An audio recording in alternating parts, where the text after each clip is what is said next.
Hi, everybody. Okay, we've been taking a look at the three different types of approaches. We've looked at the developmental, we've looked at the biology, we've looked at now the physiology of codependency. Now we're going to get into solutions. Yay! And so we're going to be today taking on chapter 11 and 12 in my Awakenings book. And I'm going to do screen sharing with you so we can use Prezi. Okay, so let's find it. There it is. There we go. There is hope. Yay, there's hope. All right. Okay. I'm trying to move it. Okay. Oh, back. Hang on. All right. So let's get back into our symptoms from our book, where we initially talked about this idea of lack of attunement with self. If you remember, our lack of internal and external boundaries results in kind of a shape shifting in response to the needs of the people around us. And that makes us out of touch with our own needs and wants. Okay, so we can begin to look like this, a chameleon. All right.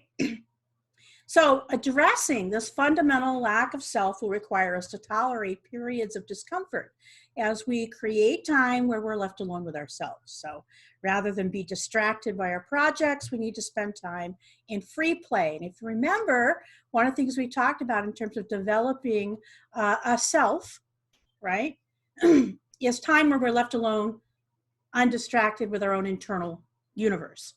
Okay, that the opposite with codependency is our free play time, our time to develop a self, was always interrupted by having to be vigilant to the needs of the parent, you know. And in this case, we need to get back to periods of time where we're not being vigilant to the needs of others. And that means we can do things like we can write in a journal, we can create collages with magazines, take field trips to places we're stimulated, like art or wine festivals. It's unfortunate. I'm really hoping that during a coronavirus that we'll begin to go back out in later summer, because that's where we start to have a lot of these festivals, even if we have to wear masks. Again, a mall, we can't go to the mall, but you can, window shop at places like Etsy online, right? To see what's out there. And the idea is getting an idea about your own preferences and tastes, right? What do I like? Taking small risks and speaking with people you would normally not speak to. Again, a challenge in coronavirus. But you never know.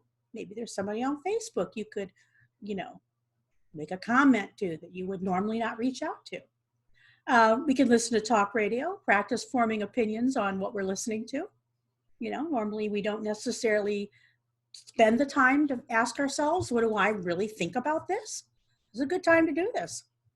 You could go to a bookstore when they're open again, walk around in the aisles you would normally not even look at. That's where I found this wonderful book on the history of bras. I was in the history section, and there it was, the history of brasiers. It was actually incredibly interesting. You never know. You could try new radio stations, listen to new types of music. I tried that when the, K-pop thing started being a hit. I want to know, what is that K-pop thing? I did that with ska. Like, what the hell is ska? So anyway, or attending cultural festivals, again, for a group you don't know anything about. That's how I wound up going over to the Assyrian festival one year. I was driving by with a friend. The Assyrians, which are ancient faith tradition, they were having to do over in Willow Glen. I thought, well, let's stop and see what's going on at the Assyrian festival. It's interesting. Food, clothing, you never know. So it's sort of getting outside of yourself to sort of see what's out there and what do I like, what do I not like, right? You can try things once and see what you think. Now, developing a self means we can better identify what's not ourselves. So it means that I can develop my internal observer, and I can notice you walking towards me and notice that my thoughts and feelings and behaviors are different than yours, right? I can see you coming towards me and that we, in fact, are different people. So with internal boundaries, I can retain my feelings and thoughts even when yours are different.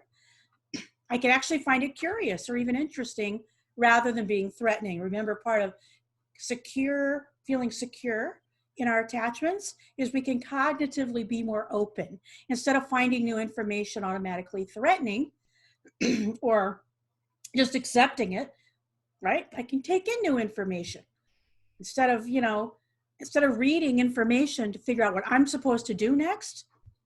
I don't have to feel responsible for what you're thinking and what you're feeling. Like, I can observe it, but not take it on, right? There's me, there's you.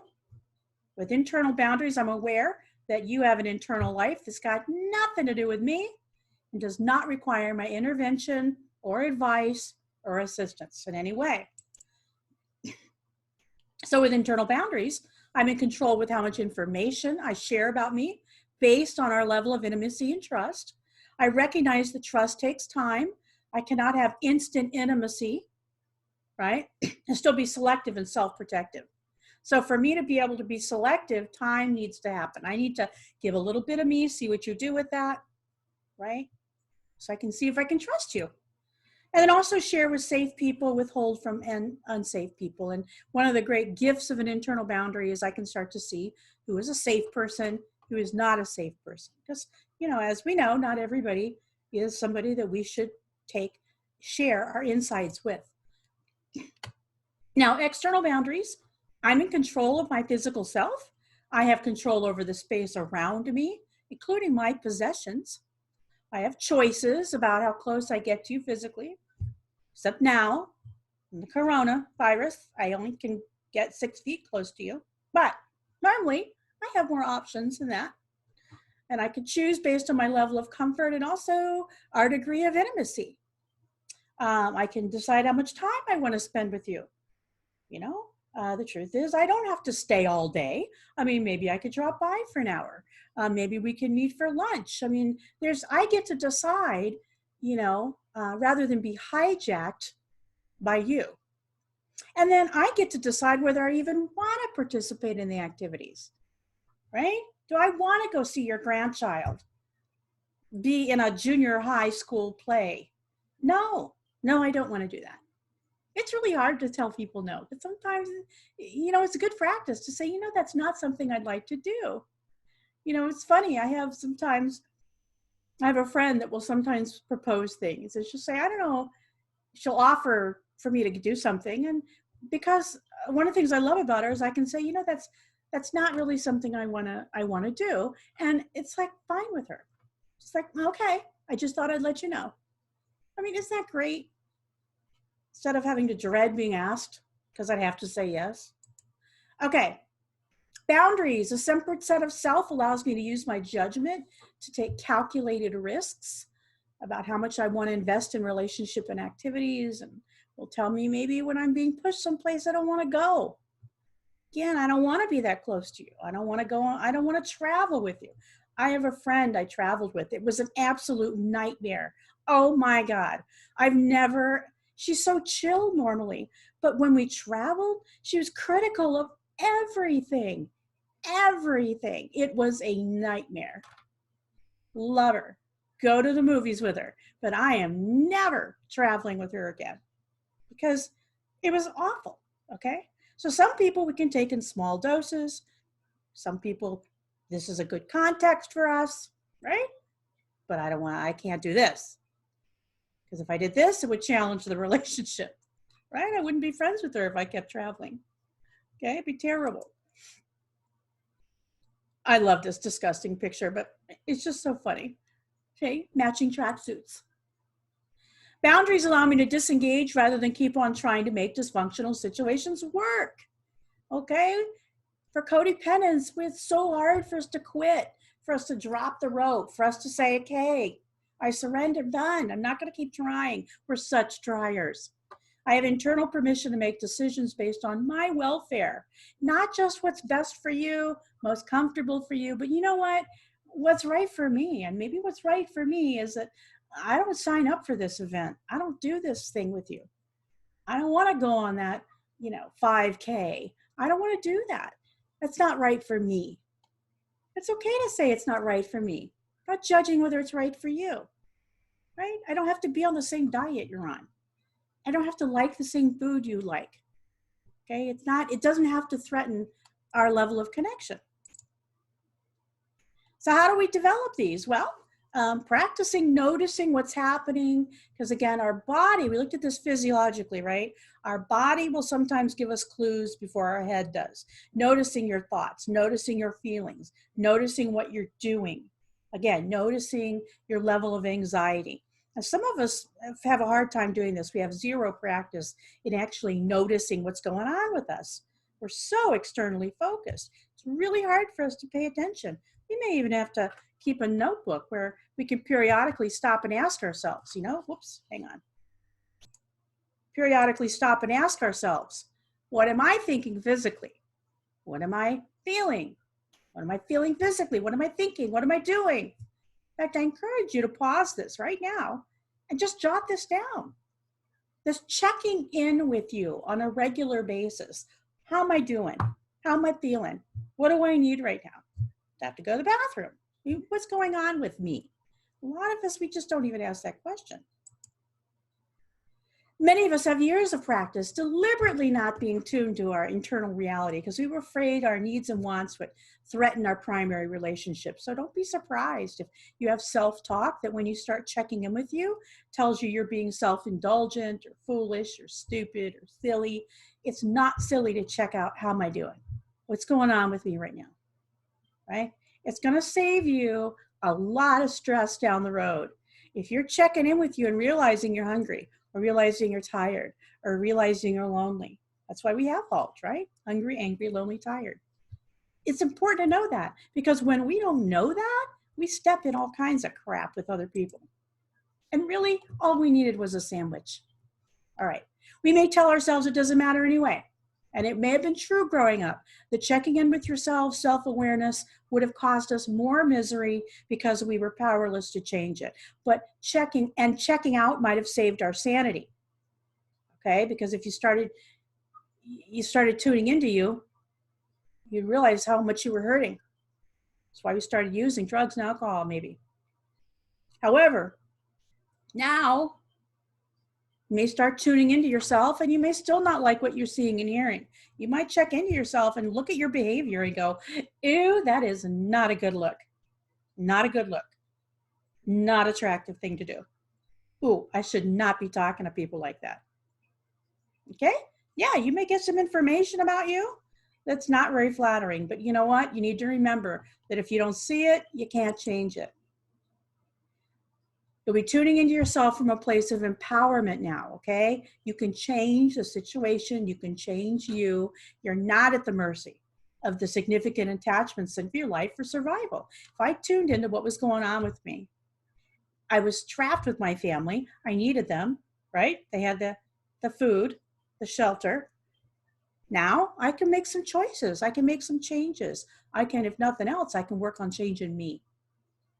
All right, here's another symptom, lack of attunement with others. If you begin to see your behaviors intrusive at times, not considerate of people in your life, it's possible it's because you've been walking around in the world as though you're invisible, because your significant attachment figures didn't notice your needs and wants. So you don't notice them either. You just take care of yourself without thinking about how that affects other people. You don't check in with them.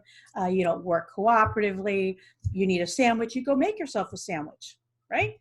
You don't check in and say, hey, anybody else want to have a sandwich with me? Or check in with the other person. Hey, you're chilly, you put on a sweater. You don't ask, hey, I'm chilly, would you like me to roll up the window? Just in case they're chilly too. Those are social skills, right? So checking in with me and then asking my companion, hey, I'm hungry. Are you feeling a little hungry? If they're not, well, then get yourself a sandwich. Hey, I'm chilly. Would you like me to roll the window up? Okay, so it's not that I'm checking to see how I feel by asking them if they're chilly. I know how I feel first. And then I can say, hey, would you like me to roll up the window also? All right, so those are social skills, not codependent skills. All right, there's a difference. Maybe it's your experience that you'd have to take what you needed regardless of the feelings of others, because nobody responded to your needs in any kind of timely way. So the truth is, if you were going to get a sandwich, you were going to have to go make it. If you were going to go get some clothes, you'd have to go steal something and sell it to go buy them. I mean, It's true. Some of us grew up just needing to take what we wanted. No, nobody's permission or support was available. We just made do. And some of us may still be like that. We don't even consider that somebody would voluntarily share with us. So we're still shoplifting, stealing, okay? Because we don't think in terms of, maybe this is available to me. It's also possible you were expected to guess the needs and wants of your caregivers, so you never learned social skills like asking people about their preferences. You were supposed to figure it out, or you'd be shamed or even threatened. So you operated largely on the assumption about the needs and wants of those you love, and then you just sort of did what you thought they needed. You never asked. So you're going to need to monitor your shame when you notice things about you that might be embarrassing or seem immature. We have pockets of responses that are immature because we didn't have the secure attachment as the base from which to experiment with behavior, try out new stuff. So some of us are a little socially awkward. Okay, we are sometimes thoughtless. Instead, some of us mastered in defense or all-purpose response to situations because we didn't even know that there was a full range of emotions we could have. Okay, so we're automatically prickly, we're automatically defensive. It's a learning issue, not a character issue.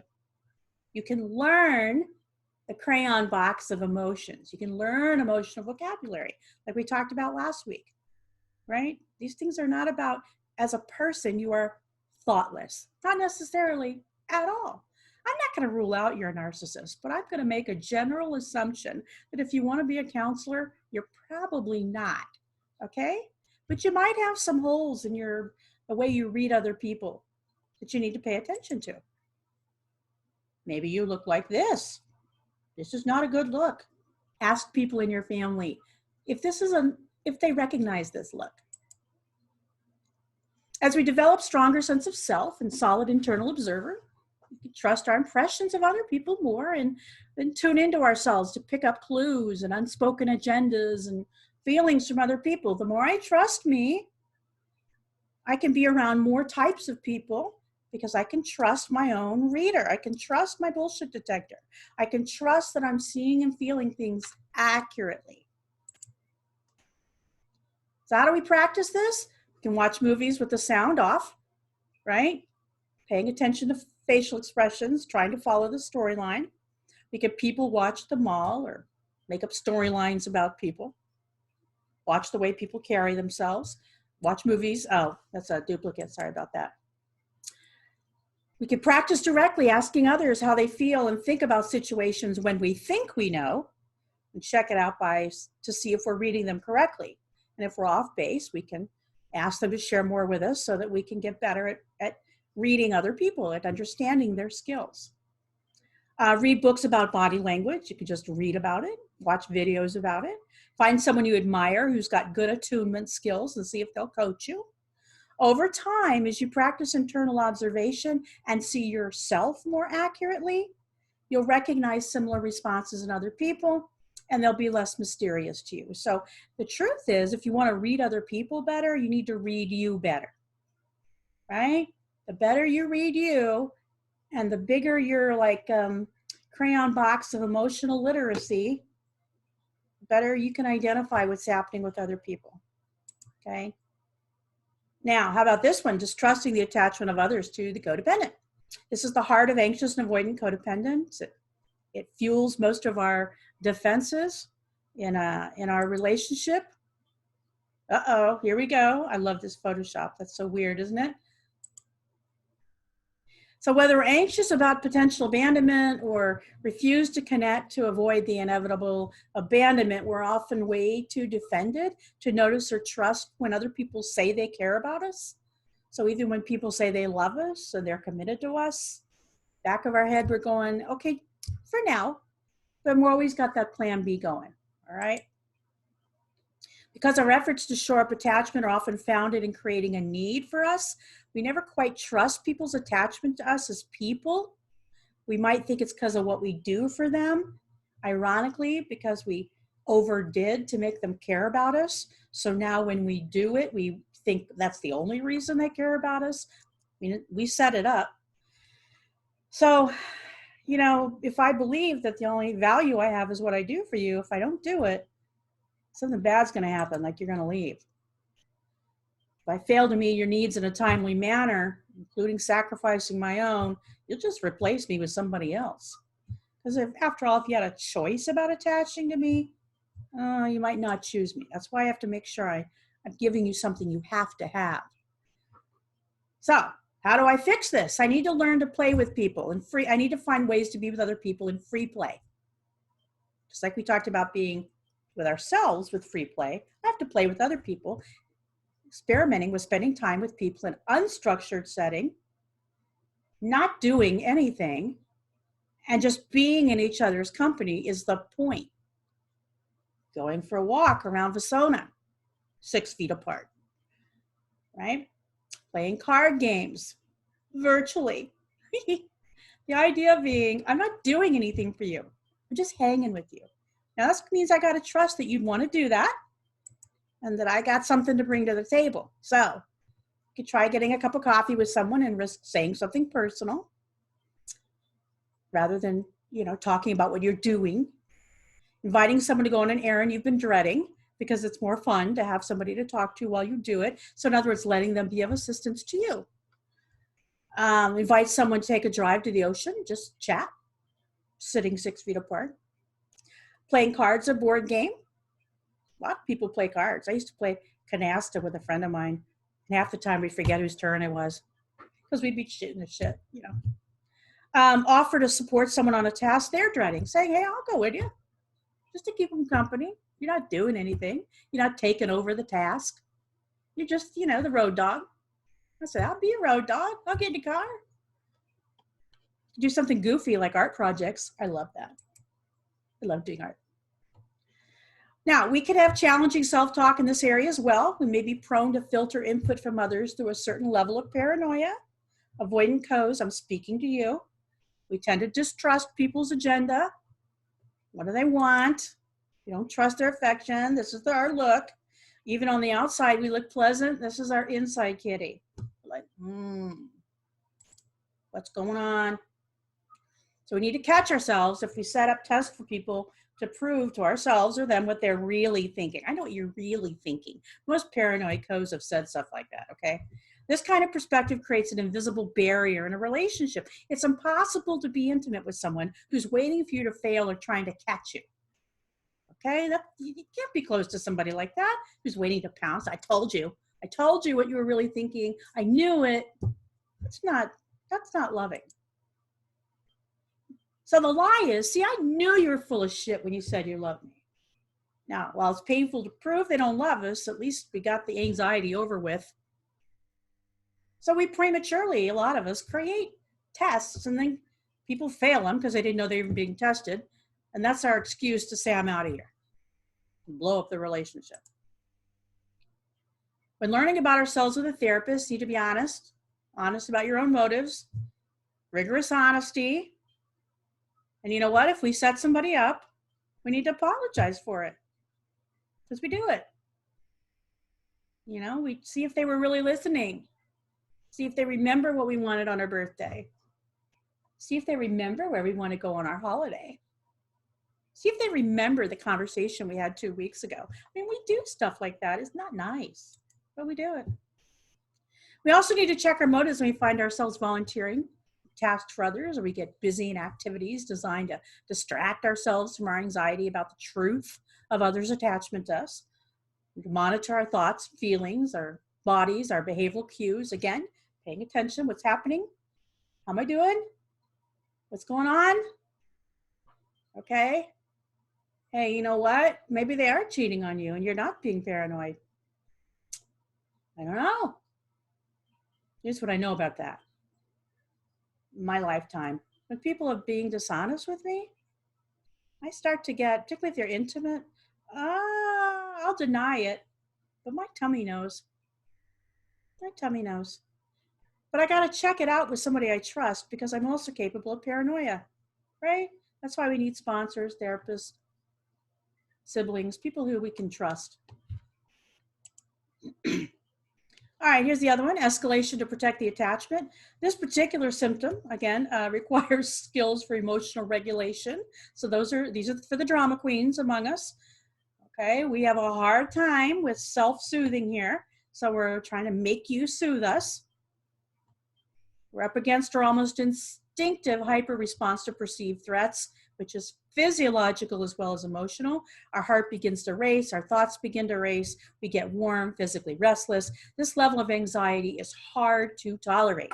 And doing something, anything, can feel preferable to sitting with this level of intense arousal. So we make calls we regret, we make asses of ourselves, we say things we don't mean, all in an attempt to discharge a painful level of arousal that makes us feel like we're coming out of our skin. Like that. We dial the phone obsessively in an attempt to get a response, drive by their home to monitor their cars in the driveway. And so this leads to immoderate, extreme behavior that in retrospect, we can admit it's a little over the top. At the same time, it feels compulsively necessary. I have to do something. Okay, so when I drive by your house, I'm doing something. Half the battle with this is to recognize no one's making us act like this. It's not their fault. No one's making us react this way. Okay, nobody's making me do a drive-by. Okay, we're truly in control of our behavior. We have options about how to express our feelings. We have to make the decision to not abandon ourselves and remain accountable for what comes out of our mouth and its effects on others. I'm angry is not an excuse. It is not okay. It is not okay to start hurling horrible things at people because they made us uncomfortable. No, I said it, I need to own it. Okay? Comes out of my mouth, it's mine. So one of the best therapies around to manage this is, and I talk about this in your book, is DBT, Dialectical Behavior Therapy. Lots of books and that outline this approach. A lot of treatment programs are now using it. It was written by Marsha Linehan. And there's two primary things I want to talk about here. One is mindfulness, and the other is primary and secondary emotions. Mindfulness, the goal is to learn to watch your thoughts as they pass through your mind without getting attached or stuck on them. We talked about this in the previous week about surfing, almost like surfing your thoughts, right? One of the techniques that teaches us to regulate and tolerate difficult emotions, again, is mindfulness, because you don't have to clear your mind. You just sort of watch them, right? It's designed to teach you to observe your thoughts without judgment. But this leads to the second concept, which is primary and secondary emotions, that the true source of our misery is caused by the secondary emotion, the result of our judging our primary emotion. So she's observed we all have an immediate emotional response to an event like fear, anger, excitement, but then we immediately judge these thoughts as good or bad, and then proceed to have feelings about that first feeling or thought. So, hang on. So my first feeling might have been sadness, but my immediate next thought is judgment about having it. That's a stupid thing to be sad about.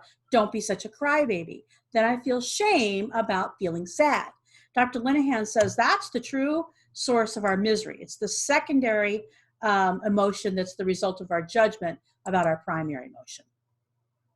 I don't know how to make that thingy go away. I'm sorry. Okay, there. It's her belief that if we could feel the primary emotion and notice it without labeling it or judging it, it passes more quickly and our distress passes. Kind of like the way, a toddler has a tantrum and then it's gone, right? Because they're not judging themselves for having a tantrum, right? I'm such a bad baby. They have a large feeling, it works its way out, it's gone. Closely connected to noticing our emotion is noticing our self-talk about our emotions and the world around you. So a lot of our emotional response is being driven by our interpretation. This is that CBT piece, our interpretation of the event outside of us. My husband's running late from work and has not called. I have choices about how to interpret the fact he has not called. He's running late because he's avoiding me. So then I feel angry, hurt. anxious about the attachment. He's running late because I'm not important to him. Screw him. Now I'm defensive, avoidant, angry. He's running later because it's the end of the quarter and he always has more workload at this time. Neutral, compassion, not taking it seriously. Any one of those could be true. Okay? We're at full choice about how to interpret the fact he's running late. And we have a choice to check out our theory when he gets home. Instead, we match our emotion to our theory and act as if our theory is true. So by the time he gets home, we're in full emotional reactivity. Okay? We're hitting him with, in fact, we may even create a self-fulfilling prophecy of directing so much negativity at him that now he doesn't want to come home or even stops caring about us. At which point we say, I knew it. When people say, why don't they call when they're late? I say, what happens when they do? Right? If you're going to yell at me twice, I'll take once. I'll just wait and get home and have you yell at me. More often, we can draw neutral conclusions and recognize how seldom other people's thoughts and behaviors are actually about us. We can begin to react more accurately internally and externally. We are not the center of the planet. We'll make fewer amends, fewer apologies for jumping to conclusions. And in response, I'm going to feel more self-respect and more self-control because I'm not running around losing it on people without even checking out to see whether what I'm afraid of is even happening. Okay? Now here's the next symptom. Denial of dependency and attachment needs. Both anxious and avoidant codependents deny their dependency needs to prepare for broken attachment. So because we don't trust our attachments to other people or the attachment to us, we don't even let it happen. We don't put ourselves in a position where we're going to actually need a secure response from anybody. So we're terrified by the feelings that come with abandonment. So we've got a lot of different kinds of defenses we use to make sure that we don't get close to that kind of pain. This is a flying armadillo. How could I not use this picture? Ha! Now, this doesn't mean that codependents don't get attached or don't love. It just means we're vigilant for the possible inevitable point in time when the attachment won't continue or won't be as strong as we had hoped it would be when we most needed it. So there may well come a time when our attachment figure may decide that our needs and wants are too much, like they did when we were little. We were little kids and we had needs and wants, and our caretakers were felt, you're too much. They felt overwhelmed by us. So they withdrew from their willingness to take care of us because we were too much. So with our primary partners, people we care about, we're always holding something back a little bit in reserve because we feel like if they knew all of us, we'd be overwhelming and too much. And so we need to hold back just in case. If I don't trust my ability to be resilient in the face of distress, I am surely not going to be willing to allow the possibility of distress. Some of us make the decision to explore a spiritual source as our first attempt to allow dependence, where others find a spiritual source way too vague. And so we're better off experimenting with a person like a therapist or a sponsor if they're working a 12-step program.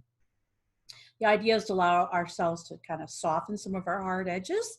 It requires us to take the risk of needing someone for support and consistent response, to see someone or something outside of ourselves as a possible secure base we can return to if we get hurt, if we need guidance. It's such a foreign concept for some of us. It's going to take time. It should have been our parent. It should have been our original attachment figure, but they weren't available. So we're inexperienced with the idea of being nurtured. And in fact, we may have absolutely no idea on what nurturing is and what it even looks like. And here's what it is. It means allowing someone else to unconditionally comfort us, take care of us when we're vulnerable, treat us as though we matter. Once you start to allow this, you'll find you might kind of like it, even if it's slightly embarrassing. Okay, so spiritually, you can do it. Well, a friend of mine calls going on a God hunt. She describes this as looking for signs of a power greater than yourself as you go through daily activities, small miracles, kindnesses, things that offer you comfort as they unfold through the day. Working with a spiritual counselor sponsor to define the spiritual power as you understand it. That might mean revising your earlier picture of God developed in childhood, which for most of us is going to resemble our parents. So if you had abandoning parents, you're going to have an abandoning higher power. Maybe you could read some spiritual books by people you consider spiritual, like Mother Teresa or Deepak Chopra or Thich Nhat Hanh, Marianne Williams. Make a God box, classic 12-step thing, right? You write your worries down on a piece of paper, put it in a box, look at the box a month later, notice ways in which those worries were resolved without you, and quite possibly in ways you might have never even thought of. Now, if you want to try with a person, you could begin by allowing a person, by choosing a therapist and making a commitment to come weekly and be as honest about what's really going on with you as you can tolerate. In fact, you could even like do something wild and call them in between sessions if you're going through a hard time. Working a 12-step program like Coda, Al-Anon allows someone to sponsor you and meet with them weekly and experience consistent and loving responsiveness to your issues. To be treated like a priority. Meet with a friend consistently to walk and have a cup of coffee. Practice expecting them to show up every time and be consistently glad to see you. Let yourself count on it. It's hard for us. Allow someone else to drive when you're going somewhere. Let them cook for you. Call a friend when you're lonely or just to share what's going on with you. Okay, how about avoiding intimacy? When we talk about mattering, we're entering into the intimacy territory, a tough place for anxious and avoidant codependents. If you've been working on attunement with yourself and emotional regulation skills, you're going to have an easier time by the time you get to this one. You'll know more about yourself. You'll have more to share at an intimate level. Okay, so again, what does intimacy mean? It means to allow someone to see you as you are without mask or illusions. It means I'm consistently me regardless of the situation we're in. What you see is what you get, so I'm congruent emotionally, intellectually, and behaviorally. So there's really no pretense. It requires us to drop the impression management skills most of us have honed all our life to try to control and manage the impression other people have of us. Many of us have been shamed in our life about our human imperfections, incorrectly taught. Remember, spiritual abuse, incorrectly taught that making mistakes is terrible, shameful, completely unacceptable. We're supposed to know things without having to ask or being shown or told. So letting someone see us in our imperfection would guarantee abandonment, right? That was the clear message we got as a kid. The famous psychoanalyst Carl Jung introduced this concept of the shadow to describe the parts of ourselves that we push away or we deny because we believe them to be unacceptable. And they're qualities we see in other people that we hate. They irritate us or judge us. We use a great deal of energy to deny to ourselves and others that we possess those qualities. I'm not a jealous person. I don't have a jealous bone in my body. Or I'm never angry. I don't even understand angry people. Or I'm the happiest making others happy. I can't stand selfish people. Somewhere along the way, we learned that having these qualities can result in abandonment and broken attachment. And so no way can those things be true of me. And so if we do see those traits, we start to feel really deeply ashamed, very afraid other people will find out that we might have those traits. We don't want anyone to know the shadow part of ourselves, including ourselves. We don't want to know. So the more of the shadow qualities I possess, the more guarded I'm going to be against intimacy. I'm going to keep the door on the closet locked pretty tight. However, Jung said we do this in vain because these qualities are going to leak out anyway. Carl Jung pointed out the path to healing is to accept all the parts of ourselves, good and bad, instead of attempting to compartmentalize and discard aspects of ourselves. So these aspects are all part of being human, and if we can acknowledge them, then we'll be in more control of them, right? I'm not in control of something I won't look at.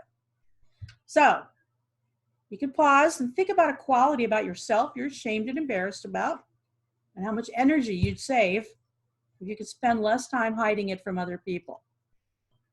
We've all probably got something. I have a list.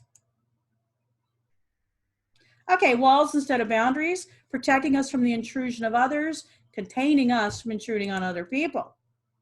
We have to learn the difference between walls and boundaries. Pia Melody points out boundaries have two main functions: protecting us from the intrusion of others and containing our intrusive behaviors. So when we looked at lack of attunement with others, it seemed clear that my obliviousness to my impact on other people could lead me to offend them or invade their external or internal boundaries without even knowing them, right? I could tell them how they should feel because their fear or anger makes me anxious and uncomfortable. I could do their laundry to help without even asking them if they want me to go through and sort their personal their items. Okay, and we might even be allowing similar intrusive behavior from other people because of our lack of attunement with ourselves. So we're not recognizing we're not uncomfortable until later. And then we may not connect our anxiety with the early boundary invasion. So one of the goals of therapy is to feel our feelings in real time without this delayed reaction phenomena. So the sooner I recognize what's going on inside of me, the sooner I can take care of me or the situation I'm in. When I do not trust my ability to make good judgments or trust my ability to accurately be attuned to myself and others, I have to have walls, right? Because I don't trust myself to discern who's safe. We don't need walls because other people aren't safe. We need them because we can't tell the difference between the good guys and the bad guys. So we keep everybody out, just to be sure. Lack of attunement with others' agendas, needs, and feelings makes the world very confusing. I just don't play politics. I just tell it like it is. If you don't want to hear the truth, then don't ask me. Because we don't understand others, we'll often take a position we don't even have to try. We don't have to be connected or tactful. We give ourselves permission to just barrel through situations. Take me or leave me, which gives people very little room to maneuver or compromise with us. It's almost as though we expect others to work hard to get through our walls to prove they love us. And you know what? That's a lot to ask of people. And frankly, as somebody who is securely attached, they're not going to want to play that for very long. Because honestly, they'd rather play with somebody else who's available instead of, try to force us to eventually be available. Now, different kind of walls we use. Sometimes we use walls of silence. Sometimes they're anger, loaded, being kind of stupid or inept. Well, keep people from asking you stuff. Depressed, so I don't ever come out of my room. Maybe I'm confused. Hysterical. So I have no perspective, right? Every single thing you tell me, I react with the same level of hysteria. So, whether it's a car accident or, the coffee overflowed, oh my God, right? So people stop telling me stuff. Blaming, always blaming. So nobody wants to tell me anything because they know I'll blame. Being judgmental, your inner church lady's pretty nasty. Or just staying busy. Busy's a bee. Busy keeps people away from you too because they don't want to bother you. So the key to healing this aspect of our codependency is to identify the various strategies we are using to create these intimacy barriers in our relationships with other people. This can be challenging because we've been using these strategies so long that we kind of think it's just who I am. So we see them as our character, not behavior choices. So due to the long-term presence of these walls, we may need to get outside input to see them accurately. We may have to ask people we trust to give us feedback about their first impression of us. We can ask family members to help point out our walls when they go up and be open to feedback even if it makes us uncomfortable. Remember, you can still use your critical thinking. Is it true? Partly true? Not true. You don't have to be afraid of feedback when you've got critical thinking. True, part true, not true. Remember, you can't change behavior. You can't see. Is that it? All right. Let me stop my share. Okay. So that's today's lecture. I hope you found it helpful, and I will look forward to talking to you next week.